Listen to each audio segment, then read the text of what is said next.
Very good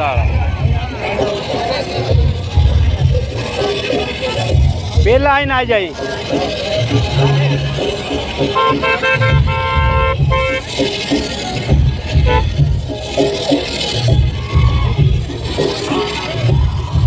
नामी उजव आज 9મી ઓગસ્ટની જે ઉજવણી આદિવાસી થાય છે એના વિશે લેખ બોલજો।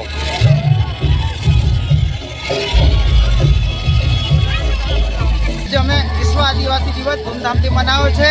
બીજું પાનમથી રેલી કાઢી અને કંજેટા ચોકડી અમારા જે પૂર્વજ એકલવ્ય ભીલની આજે સ્ટેચ્યુ અમે ત્યાં પડાવી અને હાલમાં અહીંયા આવ્યા છે। રાયસિંગભાઈ આપણે આપણા જે ઝોનની અંદર કેટલી પબ્લિક આજે વિશ્વ આદિવાસી દિવસની ઉજવણીમાં ભાગ લીધો? આજે 10,000 જેટલી પબ્લિક છે। 10,000 જેટલી પબ્લિક છે આજે ધાનપુરમાં ખાલી, બાકી તો વિશ્વમાં કરોડો લોકો છે।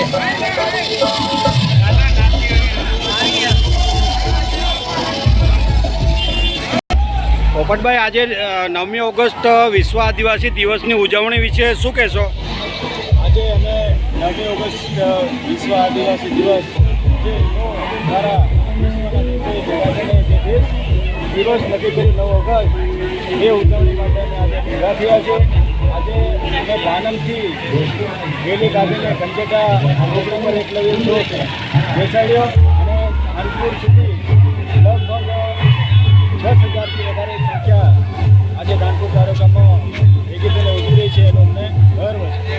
કેટલા વર્ષથી આ ઉજવણી કરવામાં આવે છે? આજે 2017થી ઉજવી રહ્યા છે। 2017માં ખેતર ટાઈમે એમ તો 1992થી છે, પણ 2017થી અમને અનુભવ થયો ને એના પછી અમે ચાલુ કર્યું। જ્યારથી અમે જાગૃત થયા ત્યારથી અમે 2017થી ઉજવી રહ્યા છીએ અને ખેતર ટાઈમે અમે ઉજવવાની તૈયારી કરી તે વખતે અમારી પાસે બહુ જ ઓછી સંખ્યા હતી। લોકોમાં કોઈ જાણતા નહોતા કે શું આ વિશ્વ આદિવાસી દિવસ શું છે।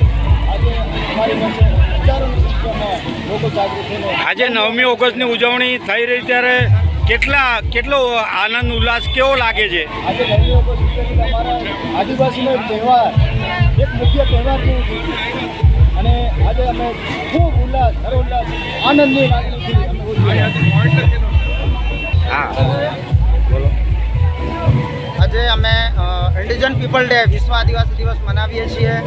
અમને અફસોસ એવો થાય છે કે દેશના બંધારણની અંદર આર્ટિકલ 244(1) પેરા 3 જેવા બધા જે કાનૂનો છે, સુપ્રીમ 5 જાન્યુઆરી 2011ની એક જજમેન્ટ છે કે આ દેશના મૂળ માલિક આદિવાસી છે, તેમ છતાં ગવર્મેન્ટ અમને અમારા કોઈ કાનૂન લાગુ નથી કર્યા અને જ્યારે વિશ્વ આદિવાસી દિવસ અમારે જ્યારે મનાવવાનો હોય ત્યારે ગવર્મેન્ટની પરમિશન લેવી પડે। અમે દેશના મૂળ માલિક છે, અમે કોઈની પરમિશન નહીં લઈ શકીએ, બરાબર? શુભ નામ સર? મહાવીર રાયસિંગભાઈ, રતન મહાલ।